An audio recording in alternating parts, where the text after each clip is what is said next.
Boa noite, pessoal. Sou a professora Vanessa. Na aula de hoje, a gente vai ver um pouquinho sobre a aferição da pressão arterial.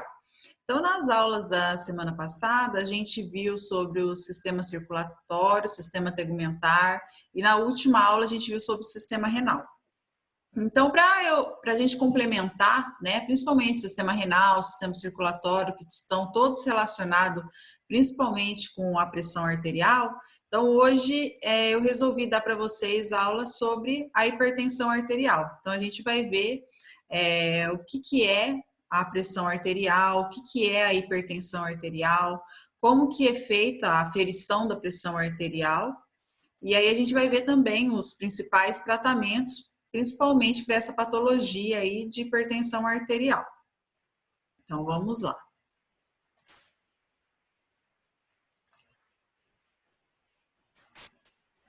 Então, hipertensão arterial. Então, o que é a hipertensão arterial?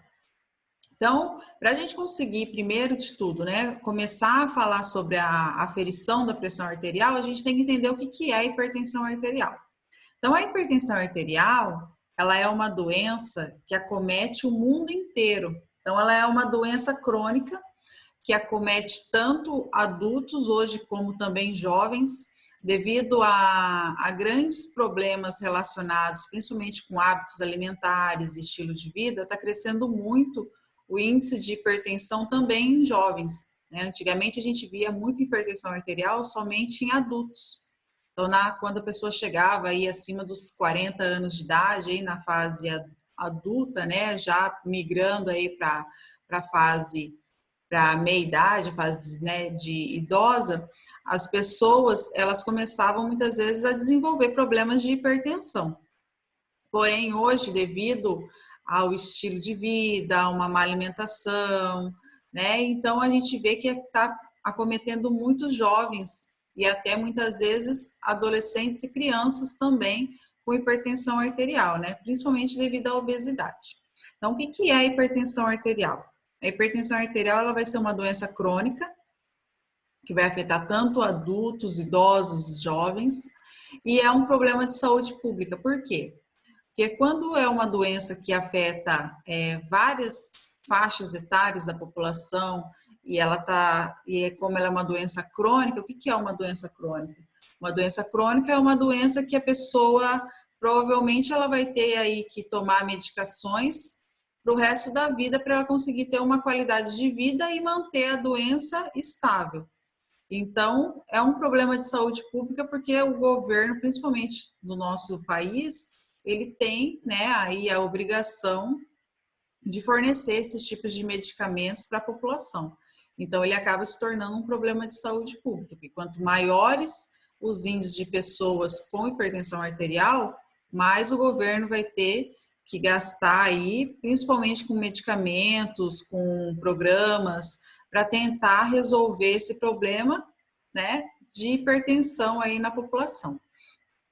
Porém, o que pode ser realizado, né? O que pode ser feito para a gente diminuir esse índice de hipertensão arterial na população?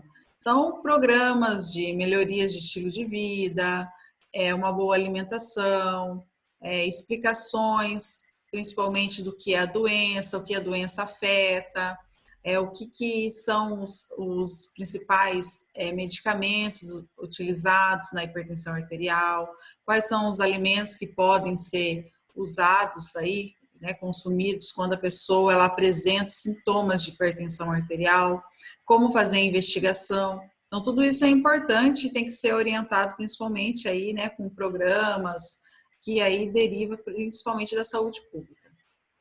Então, como ele é um problema de saúde pública, ele vai gerar um gasto para o SUS devido aí ao consumo que está crescendo aí na população de medicamentos antihipertensivos. Então, aqui ó, a Organização Mundial ela publicou que 15% da população brasileira é hipertensa. Porém, esses dados provavelmente ele já deve estar um pouco desatualizado, né? Então, eu acredito que esse índice aí muitas vezes pode estar até um pouquinho até maior que isso. Então, o que é hipertensão? Então, a gente viu que a hipertensão ela vai ser um problema crônico, né? Então, um problema crônico que vai afetar tanto jovens, adultos e idosos. Então, a hipertensão, o que a gente tem que entender? Hipertensão, hiper significa aumento, né? Então, tensão significa o aumento da pressão arterial. Então, a gente viu lá no sistema circulatório que a gente tem uma pressão sanguínea, né? Que é a pressão que o sangue exerce nos vasos sanguíneos e nas artérias. Então, essa pressão, quando ela está aumentada devido a alguns fatores, não alguma patologia, que pode ser desencadeada por diversas coisas, por diversas doenças, por estilo de vida, uma má alimentação, obesidade. Então, o que acaba acontecendo? Ela tende a aumentar essa pressão exercida do sangue aí nas paredes das artérias ou dos vasos sanguíneos. E, consequentemente, a pessoa acaba se tornando hipertenso. Então, isso é a hipertensão. Porém, o que muitas vezes as pessoas acabam tomando consciência que ela é hipertensa? Normalmente só quando ela já está numa fase, ou quando ela faz um exame de rotina, ou quando ela já está com alguns sintomas que começam já a apresentar e causar um mal-estar nela. É muito difícil hoje em dia a pessoa muitas vezes acabar descobrindo que ela está com hipertensão aí sozinha. Por quê? Porque normalmente ela acaba sendo uma doença silenciosa, certo? É difícil, nem sempre a pessoa, como a pressão arterial, ela tem aí as suas oscilações, mas a pessoa, ela acaba acostumando muitas vezes com a pressão aumentada, né? Com esse aumento da pressão arterial. Então, nem sempre ela vai ter um sintoma para representar aí que ela está com alguma alteração na pressão sanguínea. Então, muitas vezes são exames de rotina que ela faz aí no médico, né? E aí, muitas vezes, ela acaba descobrindo aí uma alteraçãozinha aí na pressão arterial, né? Com os exames, com também, muitas vezes, né, a aferição da pressão arterial. Então, aqui a gente vê, né, o vaso sanguíneo e o sangue. Então, o que está representando aí nesse desenho? Está representando aí a resistência, né? Que o vaso, no caso, a pressão vai exercer aí a força exercida pelo sangue nos vasos. E, consequentemente, essa pressão exercida aí vai causar um aumento, muitas vezes, né? Ou uma pressão arterial, que pode ser aumentada ou muitas vezes diminuída. A gente vai ver que tem valores de referência para a gente conseguir saber aí se a pessoa está com uma hipertensão, né? Está com sintomas de hipertensão, que é o aumento da pressão sanguínea, ou não, se ela está aí com uma pressão arterial normal. Então, outra coisa que a gente tem que levar em consideração, tem vários fatores, tem várias coisas que muitas vezes acaba oscilando a pressão sanguínea, né? Então, principalmente, o que acaba causando uma oscilação na pressão? É estado de estresse, né? Quando a pessoa ela fica muito estressada ou muito nervoso, muitas vezes ansioso. O que pode ser que acaba acontecendo? A pressão sanguínea, muitas vezes, principalmente quando a pessoa ela fica muito estressada, né? Acaba aumentando os índices, principalmente de adrenalina ali na corrente sanguínea, que proporcionam o aumento do batimento cardíaco, aumenta os níveis de cortisol no sangue e, consequentemente, vão aumentar aí a pressão sanguínea, que é a pressão do sangue exercida nos vasos sanguíneos, certo? Que pode ser momentânea, como também pode ser uma patologia crônica. Então, a gente não pode, muitas vezes, considerar uma pessoa hipertensa só com uma aferição da pressão arterial. Então, por isso que, normalmente, quando a pessoa está investigando se ela é hipertensa, ela tem que fazer o quê? Uma sequência de aferições aí durante o dia ou uma vez no dia e sempre marcar o horário que ela está fazendo a aferição para ver se tem oscilação na pressão sanguínea. Porque muitas vezes pode acontecer aí dela ir fazer a aferição da pressão arterial dela e ela ter muitas vezes tá meio agitada ou ela tá muitas vezes ansiosa e, consequentemente, isso pode ter aumentado um pouquinho aí, dado uma alteraçãozinha aí na pressão sanguínea dela. Então, acaba muitas vezes interferindo, sim. Mas não significa que ela é uma pessoa hipertensa. Então, para muitas vezes fechar como uma pessoa hipertensa, o médico que vai dar o diagnóstico. Então, normalmente ele vai pedir alguns exames aí que são muito comuns, como exames de diabetes, né, que é o de glicemia em jejum, exames de colesterol total, vendo o HDL, LDL, triglicérides. Então, esses exames ajudam muito para ver aí se tem alguma alteração, principalmente se a pessoa não está com alguma diabetes, porque diabetes, colesterol alto, problemas circulatórios, problemas renais, podem também vir a causar problemas de hipertensão arterial. Então, esses são alguns exames básicos aí que o médico, muitas vezes, eles vão solicitar ali, só para ter uma ideia, mais ou menos, como estão esses tipos de metabólitos sanguíneos aí na corrente sanguínea da pessoa. Então, se tiver esses daí tudo ok, muitas vezes ele vai ver realmente se não é algum fator genético, né? Se não está com algum outro problema relacionado a sedentarismo, alimentação, né? Consumo muitas vezes de alguns alimentos que tendem a aumentar a pressão sanguínea, estresse. Então, tudo isso tem que ser avaliado por um profissional aí de saúde habilitado, normalmente um médico que faz esse tipo de auxílio aí que vai determinar se a pessoa ela está realmente, né, com uma hipertensão ou não.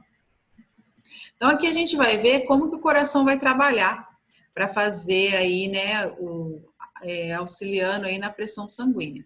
Então, o que a gente tem que entender? O coração, a gente viu lá o sistema de circulação, né? O coração, quando chega o sangue no coração e quando sai o sangue do coração. E a gente vê que o coração, como ele é uma bomba, normalmente que vai impulsionar o sangue ali para a corrente sanguínea, né? Para as veias e artérias transportarem esse sangue para os tecidos e células, o que acaba acontecendo? Ele necessita ter força, né? E ele necessita relaxar e contrair para fazer o movimento, principalmente de entrada de sangue no coração e saída de sangue do coração. Então, a gente vai ver que vai ter ele vai trabalhar em dois tempos, né? Que a gente vai chamar de sístole, que vai ser a força máxima, e diástole, que é a força mínima. Então, vai ser o que? A parte de contração, que vai ser a força máxima. Então, quando ele contrair, vai ser a força máxima. E relaxamento, que vai ser daí a força mínima, que a gente considera como a diástole. Então, quando o coração ele contrai, ele vai ter uma força maior aí, que a gente vai considerar como força máxima, e a gente vai chamar de sístole, esse processo. Já quando acontece o processo de relaxamento do coração, o que acaba acontecendo? A gente vai ter uma força mínima exercida e também a gente vai caracterizar como diástole. Então, o coração ele vai trabalhar nesses dois tempos. Contrai, relaxa, contrai, relaxa. E aí ele vai fazer com que a gente tenha aí a sístole na contração e no relaxamento a diástole, que é os dois processos, né? Os dois tempos que o coração vai trabalhar, contraindo e relaxando, contraindo e relaxando. Então, nesse intervalo entre as contração e o relaxamento que acontece o processo de entrada e saída de sangue do coração. E aí vai fazer com que aconteça o processo de circulação e também a pressão sanguínea. Então, a pressão sanguínea vai ser o quê? A pressão que o sangue vai exercer ali, principalmente ali nas paredes das artérias, paredes das veias, quando ele for aí fazer esse processo de circulação e encaminhar esse sangue para todo o nosso corpo. Então, aqui a gente vê o coração, né, a parte fisiológica dele, anatômica. A parte anatômica do coração, a gente vê que ele é subdividido em duas partes, direita e esquerda. Então, a gente vai ver que ele é composto pela veia cava superior, veia cava inferior, que são os locais principalmente por onde vai chegar o sangue venoso, que é o sangue rico em gás carbônico. Aí a gente vai ver as artérias, que também vão compor, né, a artéria aorta. Essas artérias, o que a gente lembra? Que é o sangue que vai sair do coração. Então, vai ser o sangue que vai sair com uma pressão aumentada. certo? Então, ele vai sair pela uma artéria, porque a artéria vai ter uma resistência maior para aguentar essa pressão que o sangue vai exercer ali na parede ali dessa artéria, principalmente quando ele vai sair do órgão. Vai ter o átrio direito, o átrio esquerdo, o ventrículo direito e o ventrículo esquerdo. A gente lembra que o sangue ele chega lá e vai ser encaminhado principalmente pelas veias cava superior e inferior, entrando ali pelo átrio, ventrículo, sendo daí enviado lá para a parte pulmonar, pelas veias pulmonares, fazendo o processo de trocas gasosas, deixando o gás carbônico, pegando o oxigênio, se transformando em sangue arterial, depois voltando novamente para o coração e posteriormente, né, no átrio esquerdo e posteriormente saindo do coração pela artéria aorta aí onde ele vai ser transportado para todo o nosso corpo. Então esse é o processo aí que funciona, que a gente chama de pequena circulação, que é a circulação que se baseia do coração ao pulmão, né, que é o processo de pequena circulação.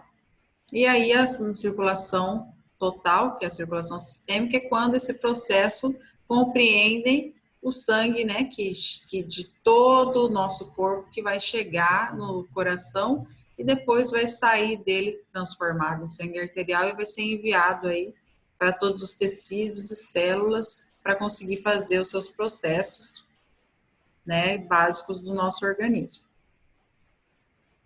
Então a gente viu como que funciona, principalmente, né, a parte anatômica do coração e fisiológica do processo de circulação, representando aí a parte de pressão sanguínea exercida nos vasos e nas artérias. Então, a gente vai conseguir entender o que é a pressão arterial e o que é a hipertensão, que seria, no caso, a patologia, né? Quando a pessoa tem um aumento da pressão sanguínea, que pode ser desencadeado por diversos fatores. Então, a pressão arterial, que a gente pode também classificar como PA, ela pode ser transcrita com o valor da pressão sistólica. O que é a pressão sistólica? A pressão sistólica é a pressão de contração, né? Então, quando o coração contrai, ele vai ter a força máxima, então vai ser a pressão sistólica. Seguido pela pressão diastólica, que é a pressão de relaxamento. Então, a pressão arterial, ela sempre vai ser transcrita com o valor da pressão máxima sistólica, seguido por uma barra, e o valor da pressão diastólica, que é a força mínima ou de relaxamento, certo? Então, exemplo. O exemplo normal aí que a gente considera uma pressão ideal ou uma pressão... A gente não pode classificar como uma pressão ideal, porque tem vários fatores que podem interferir aí nessa pressão sanguínea. Muitas vezes pessoas que já têm, né, uma pré-existência de alguma patologia ou já teve algum problema, que muitas vezes não vão conseguir chegar nessa pressão ideal, né, que seria a 120 por 80 milímetros de mercúrio.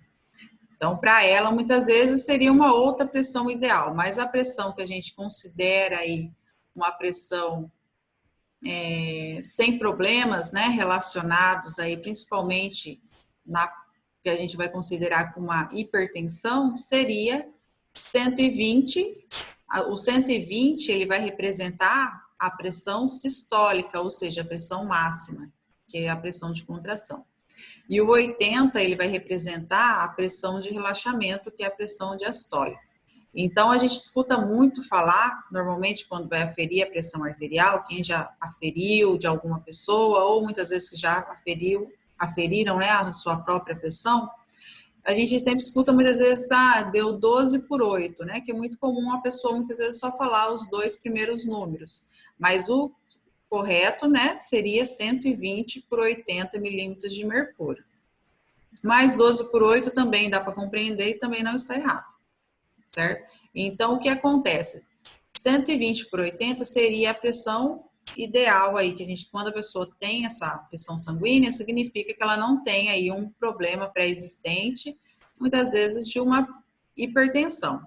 Não significa que muitas vezes ela não vai poder ter, né? Lembrando que a pressão pode sofrer várias oscilações, pode ter vários fatores influenciando aí, né, o aumento dela, ou muitas vezes fatores pré-existentes, fatores genéticos, fatores que muitas vezes a pessoa mesmo, né, acaba com o tempo provocando devido a hábitos de estilo de vida. Então, a gente considera aí, atualmente, 120/80, que é o 12/8, uma pressão aí considerada normal. Se vamos fazer o exemplo, professora, mas a minha dá um pouquinho menos que isso. Também é considerado normal. Então, todo valor abaixo de 120, todo valor abaixo de 80 é considerado normal. A não ser que estiver muito baixo, aí a pessoa tem o que a gente chama de hipotensão, né? Que seria uma pressão muito abaixo aí da pressão que a pessoa consiga aí se manter e fazer suas atividades, né? Normal, como andar, trabalhar e fazer suas tarefas do dia a dia. Então, pode ser uma hipotensão causada muitas vezes por problemas, muitas vezes por uma desidratação ou por uma alimentação muitas vezes mais fraca, né? Ou algum problema muitas vezes pré-existente que acaba afetando essa pressão sanguínea, né? Causando a diminuição dela, né? A hipotensão. Então, tem alguns fatores que pode ser. Então, isso só é preocupante, né? Ou a pessoa tem que se preocupar normalmente, quando é uma coisa que acaba afetando aí, já tem vários casos, né? A pessoa observa uma rotina, né, de hipotensão. Aí ela tem que procurar, muitas vezes, um auxílio aí de um especialista para fazer uma avaliação certinha para ver o que pode estar acontecendo, por que está acontecendo isso, certo? Então, aqui a gente considera valor ótimo de PA, que é pressão arterial, menor que 120 ou 120, que seria o 12, na pressão sistólica, e menor que 80 milímetros de mercúrio. Então, todos que tiver de 120/8, que é 12/8, ou 120/80, ou abaixo disso, a gente vai considerar um valor ótimo de pressão arterial, que é a pressão sanguínea.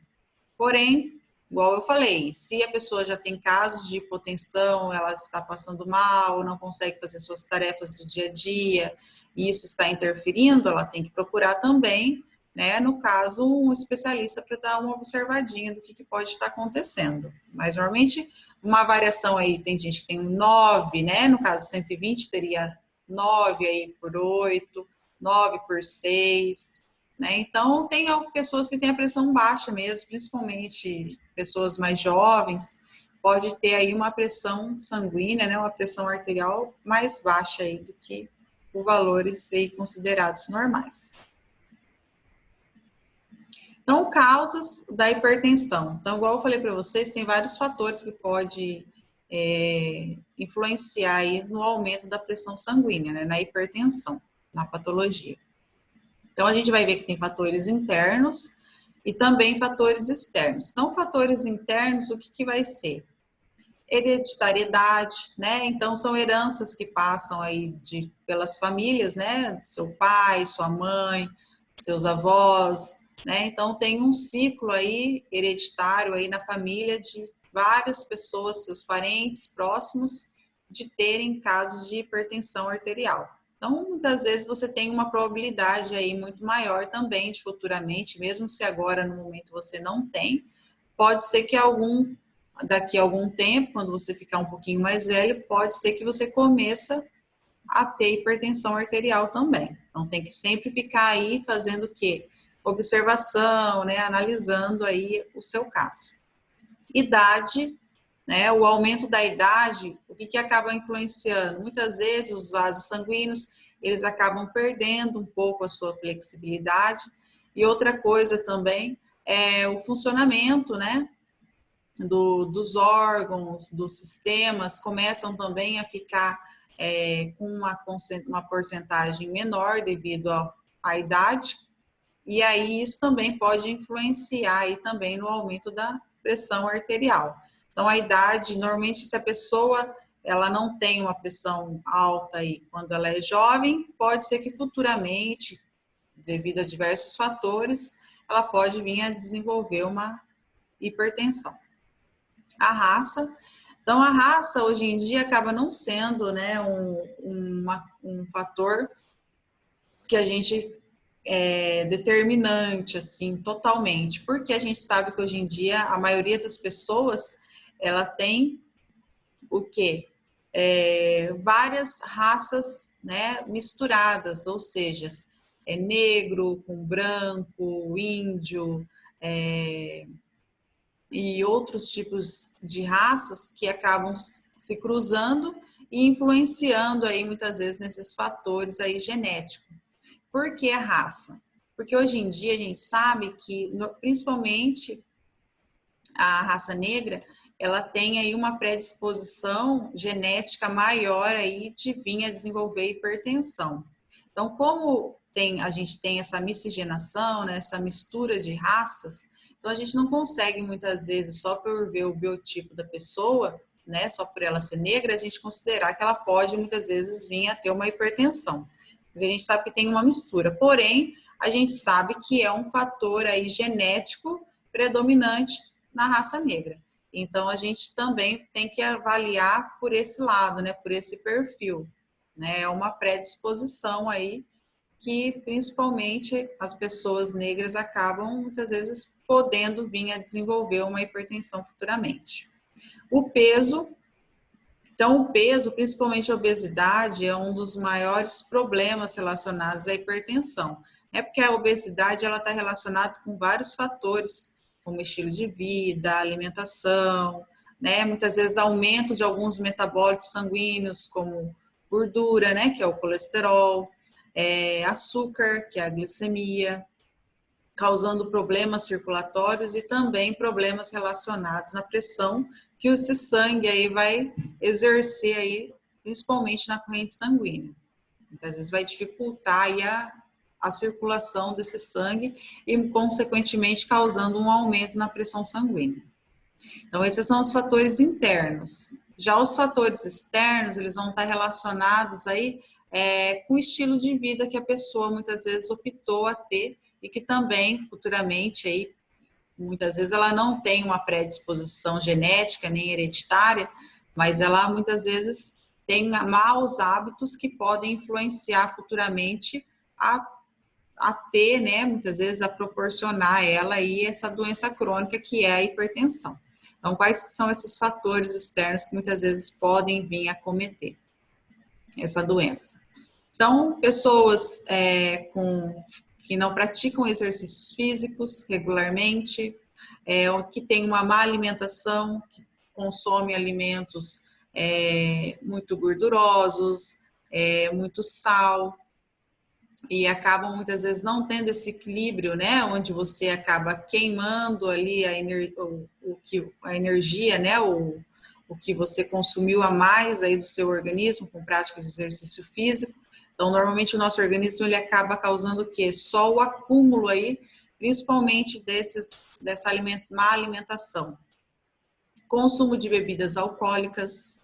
O álcool, ele é principalmente aí um propulsor, né? Ou seja, ele é um dos fatores que acaba aumentando a pressão sanguínea, né? Porque o álcool, ele acaba induzindo aí, principalmente ele aumenta a pressão sanguínea da pessoa. Então, pessoas normalmente que consomem muitas bebidas alcoólicas podem vir a ter hipertensão arterial. Tabagismo, por quê? O tabagismo ele influencia aí com problemas principalmente circulatórios, problemas cardíacos, problemas relacionados principalmente na parte dos vasos sanguíneos, artérias, e isso também vai causar consequências aí na pressão arterial e que muitas vezes pode vir a causar um problema de hipertensão. E o estresse, que é o que eu comentei com vocês, que está relacionado aí com o nível de cortisona aí que vai estar circulante, né? Quanto maior o nível de estresse, maior a quantidade de cortisol que vai estar circulante na corrente sanguínea, maior o nível de adrenalina, maior vai ser o aumento do batimento cardíaco devido ao nível desse estresse aí que vai estar concentrado no nosso organismo. Então, o estresse também é um dos fatores primordiais aí que aumentam a pressão sanguínea, correto? Então, o álcool, então ele é a bebida alcoólica, ela é um excitatório, principalmente para aumentar a pressão arterial.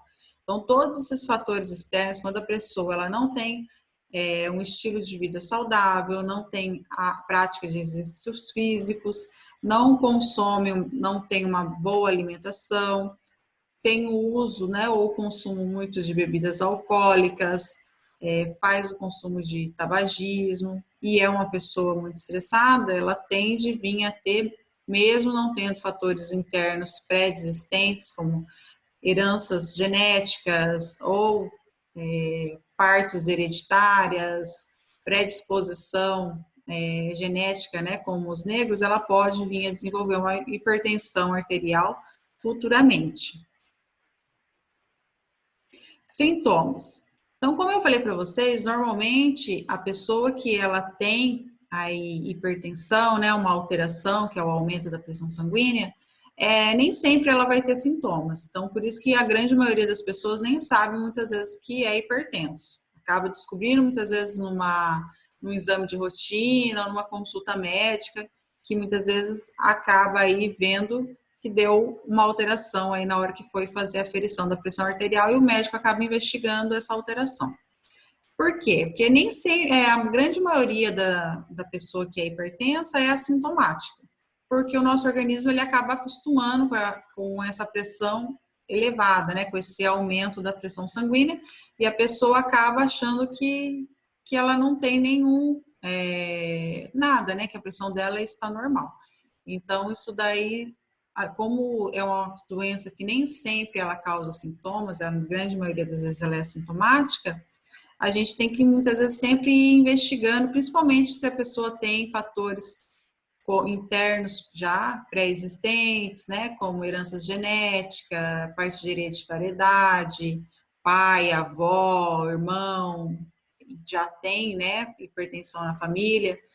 Então, a gente sempre tem que estar observando aí, muitas vezes fazendo alguns exames preventivos para ver se realmente não está com alguma alteração na pressão sanguínea. Os sintomas aí, quando a pessoa tem já hipertenso, normalmente, e ela tem os sintomas, mesmo a grande maioria sendo assintomática, normalmente vai ser o quê? Dores de cabeça, vômito, né? Muitas vezes, por que o vômito? Porque a pessoa, ela, muitas vezes, a dor acaba sendo tão intensa de cabeça que acaba causando náuseas, né? E o vômito. Dispneia ou falta de ar também é um dos sintomas.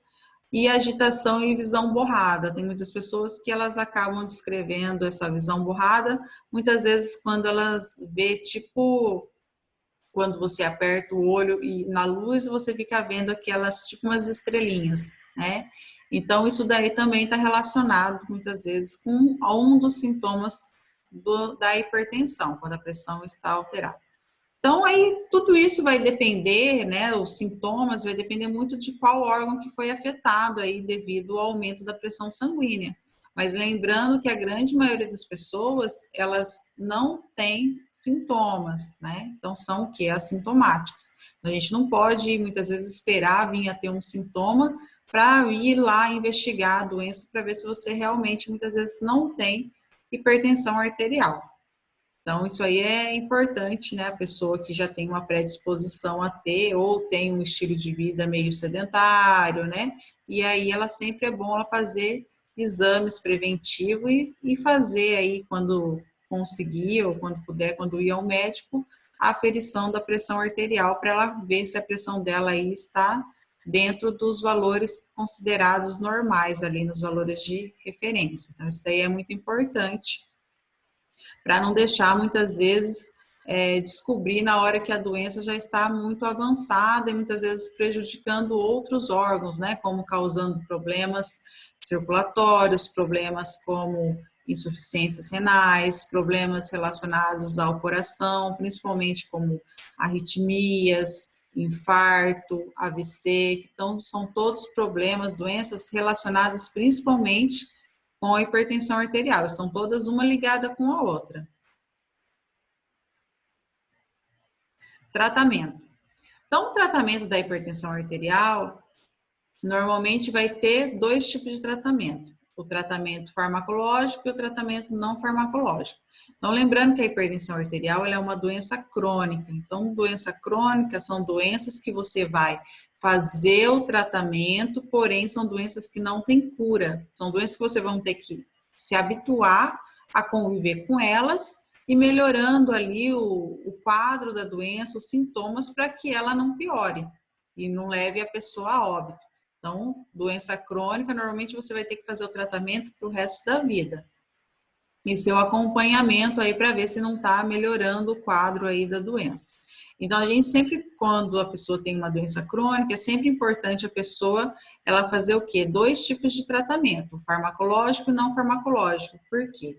Porque só o tratamento farmacológico, muitas vezes, a pessoa ela acaba ficando meio que ela não muda os seus hábitos, né, seu estilo de vida, e a tendência é aí futuramente a pressão vinha aumentar aí com o tempo, com a idade, né, com os fatores, vinha cada vez mais ir piorando e o medicamento nem sempre tem um resultado tão satisfatório assim. Então é sempre bom a gente conciliar o tratamento farmacológico com o tratamento não farmacológico. Então, nunca fazer só o tratamento farmacológico, que é o que a grande maioria das pessoas acabam optando, né? Porque é mais fácil e as pessoas não querem mudar seus hábitos e seu estilo de vida. Então, a gente sempre tem que fazer o quê? Buscar, primeiro, melhorar os hábitos, o estilo de vida, porque muitas vezes melhorando os hábitos, o estilo de vida, a alimentação, nem sempre vai precisar fazer o uso de fármacos, né, de medicamentos antihipertensivos. Muitas vezes só com essa mudança a pessoa consegue aí estabilizar, né, e manter uma pressão sanguínea aí dentro dos valores normais. Ou senão, muitas vezes a concentração, né, de medicamento aí vai ser também uma concentração baixa e aí também não vai influenciar muitas vezes aí na vida dela. Então, o tratamento não farmacológico, que é o tratamento que não usa medicamentos, igual eu falei para vocês. Lembrando que sempre um tratamento não farmacológico associado com farmacológico é um tratamento ideal, porque daí ele vai fazer o quê? A pessoa vai mudar o estilo de vida, a alimentação, começar a praticar exercícios físicos, e aí o uso do medicamento vai acabar ajudando aí a melhorar o quadro, né, da doença e da hipertensão. Então, o tratamento não farmacológico, o que ele acaba solicitando, né, fazendo com que a pessoa opte aí, mude o seu estilo de vida. Então, diminuir o sal da comida, por quê? O sal, que é o cloreto de sódio, ele é um indutor aí, né? Ele é um dos primordiais aí que acaba aumentando a pressão sanguínea, né? Do indivíduo, da pessoa.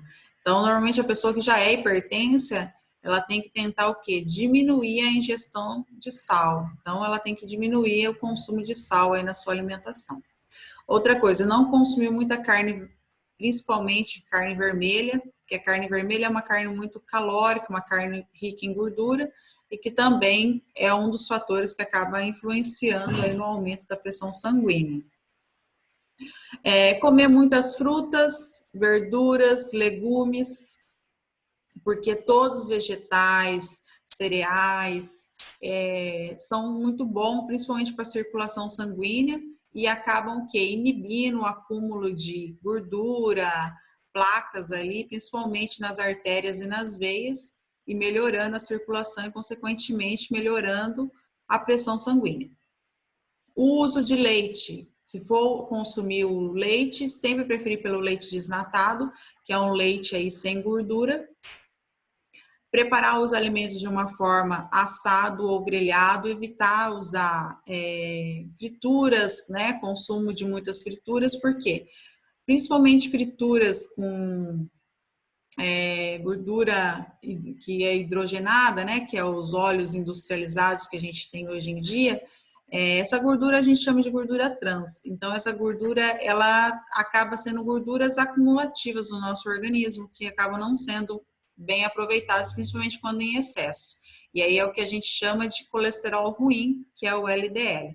Então, para a gente conseguir diminuir principalmente esse valor, né, índices de aumento de colesterol ruim aí no nosso organismo, a gente tem que melhorar principalmente na alimentação e também na prática de exercícios físicos. Mas se a pessoa pratica exercícios físicos e ela não muda a sua alimentação, muitas vezes acaba não ajudando muito, né? Então, um tem que estar relacionado com o outro. Então, a alimentação, sempre preferir grelhado ou assado aí, para não ter aí, principalmente, consumo excessivo aí de gorduras, né? Praticar exercício físico regularmente, pelo menos aí 3 vezes na semana, caminhada, corrida. Então é super importante isso, porque ajuda principalmente a queimar essa gordura, a queimar principalmente uma má alimentação que você veio a ter aí durante a semana. Então ajuda também a circulação sanguínea, ajuda ao coração, aos órgãos e a melhorar o seu funcionamento. E você também a ter condicionamento físico, né? Então, isso é muito importante. E manter o peso ideal. O peso ideal seria o quê? Não é um peso considerado ideal aí esteticamente. O peso ideal seria o peso onde você tem o quê? Qualidade de vida. Onde você esteja com todos os seus exames certinhos, que você consiga, muitas vezes, não ter nenhum problema, nenhum problema de saúde relacionado ao aumento de peso, né? Principalmente a obesidade, que é um dos principais fatores que acabam acometendo vários outros problemas de saúde. Então, isso seria o peso ideal. Tratamento farmacológico. Já o tratamento farmacológico, a gente viu o não farmacológico, que tem que estar sempre relacionado junto com o tratamento farmacológico. Já o tratamento farmacológico é aquele tratamento onde você vai fazer o uso de medicamentos antihipertensivos, que são medicamentos que vão conseguir o quê? Controlar a pressão arterial. O que são medicamentos antihipertensivos? São medicamentos que têm o objetivo de causar vasodilatação, aumentar principalmente a dilatação dos vasos sanguíneos e, consequentemente, tender a diminuir a pressão sanguínea que o sangue exerce nesses vasos. Então, a gente vai ter os medicamentos diuréticos, beta-bloqueadores e os inibidores da ECA e os bloqueadores de receptor de angiotensina 2. Então, esses medicamentos são os que a gente usa hoje em dia para o tratamento da hipertensão. Cada um vai atuar de alguma forma. Eu até exemplifiquei para vocês, né, o uso principalmente de diuréticos, tiazídicos, diuréticos de alça, né, que a gente viu ali principalmente no sistema renal, que é onde a maioria dos diuréticos atuam, aumentando aí principalmente a concentração de água na urina. Então, os diuréticos tiazídicos, que aqui é um dos exemplos, a função dele vai ser diminuição da quantidade de sal e água do organismo e, posteriormente, promover a dilatação das artérias. Os beta-bloqueadores. Os diuréticos tiazídicos, só para dar o exemplo para vocês, seria a hidroclorotiazida, que é um diurético muito utilizado, principalmente aí, em pessoas hipertensivas. Então, lembrando que muitas vezes a pessoa hipertensiva nem sempre vai usar um só medicamento antihipertensivo. Dependendo do quadro, né, dependendo do quadro de hipertensão da pessoa, muitas vezes o médico ele vai optar em fazer associações de mais de um medicamento antihipertensivo aí junto no tratamento. Então, por isso que tem que ter o quê? Também o tratamento não farmacológico para conseguir o quê? Diminuir as concentrações dos medicamentos utilizados e muitas vezes até algumas associações utilizadas para tentar diminuir a pressão sanguínea. Então, o outro medicamento utilizado vai ser os beta-bloqueadores. Os beta-bloqueadores, eles vão bloquear o efeito do sistema nervoso simpático, que são o sistema que responde rapidamente ao estresse. Então, os beta-bloqueadores, eles vão atuar lá no receptor beta do coração. Então, eles vão bloquear e vão fazer com que diminua ali um pouco a frequência cardíaca e, consequentemente, vai diminuir a pressão sanguínea. Então, os beta-bloqueadores, eles são o atenolol, né, o propanolol, são utilizados aí como exemplo. Inibidores da ECA, daí vão ser a enzima conversora de angiotensina. Eles vão reduzir a pressão arterial através da dilatação das artérias. Esses daqui são muito utilizados e bem comuns, que vai ser o captopril, enalapril, que muitas vezes acabam tendo, principalmente o captopril, ele tem uns sintomas adversos, né, mais comum, que é uma tosse seca. Mas não são todas as pessoas que consomem ele que acabam tendo esse sintoma, mas é um dos sintomas das reações adversas, que muitas vezes acabam aí, quando a pessoa, o paciente tem esse tipo de sintoma, ele acaba, o médico trocando aí o medicamento por um outro antihipertensivo. E por último, os bloqueadores do receptor da angiotensina 2. Eles são similares ao mecanismo ali do inibidor da ECA, que é a enzima conversora de angiotensina, porém, eles têm uma forma mais direta e ele tem menos efeitos colaterais. Então, eles são, na realidade, os mais utilizados, os antihipertensivos mais utilizados aí pelas pessoas, que vão ser o losartana. Então, o losartana é muito comum a gente ver aí o consumo, né, das pessoas que fazem o uso de antihipertensivos. Então, no slide seguinte, a gente vai ver aí, né, o exemplo de cada um da classe deles. Então, diuréticos tiazídicos, aí hidroclorotiazida, os beta-bloqueadores, atenolol, propanolol, inibidores da ECA, o captopril e o enalapril, e o bloqueador do receptor da angiotensina 2, o losartana e o valsartana. Então, esses daí são muito comuns, né, e os mais utilizados devido a produzirem menos efeitos colaterais no organismo da pessoa.